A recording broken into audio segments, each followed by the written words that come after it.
194वां दिन। नए अहदनामा में से आज की तलावत मुक़द्दस पौलुस रसूल का ख़त रोमियों के नाम, उसका पहला बाब 18वीं आयत से लेकर 32वीं आयत तक। क्योंकि खुदा का गज़ब उन आदमियों की तमाम बेदीनी और नाराज़गी पर आसमान से ज़ाहिर होता है जो हक़ को नाराज़गी से दबाए रखते हैं।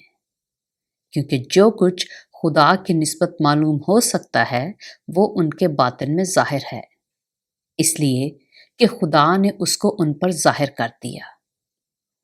क्योंकि उसकी अनदेखी सिफ़तें यानी उसकी अज़ली कुदरत और अलूहियत दुनिया के पैदाइश के वक्त से बनाई हुई चीज़ों के ज़रिया से मालूम होकर साफ नज़र आती है, यहाँ तक कि उनको कुछ उज़र बाकी नहीं।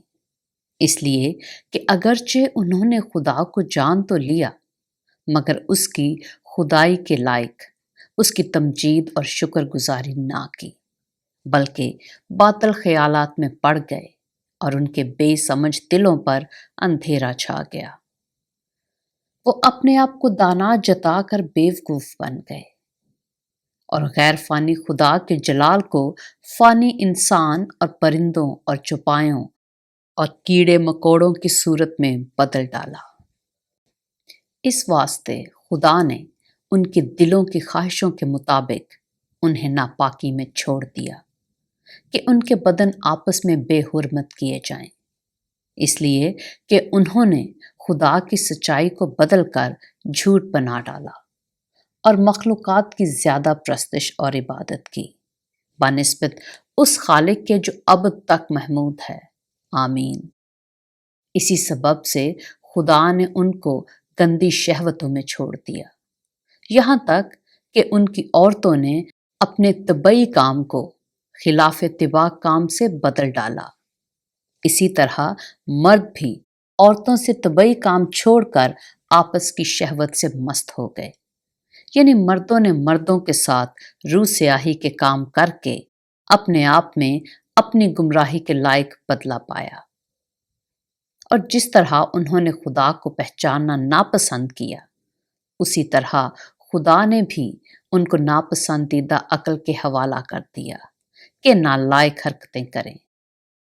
बस वो हर तरह की नाराज़गी, बदी, लालच और बदखाही से भर गए और हसद, खून रेजी, झगड़े, मकारी और बुग़्ज़ से मामूर हो गए और गीबत करने वाले, बदगो, खुदा की नज़र में नफरती, औरों को बेइज्जत करने वाले, मगरूर, शेखीबाज, बदियों के बानी, माँ बाप के नाफरमान, बेवकूफ़, अहद शिकन, तबई मोहब्बत से खाली और बेरहम हो गए।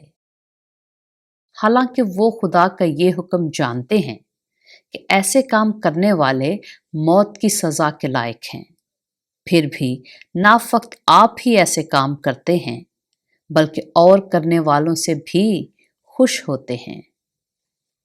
पाक कलाम के पढ़े और सुने जाने पर खुदावंद की बरकत हो।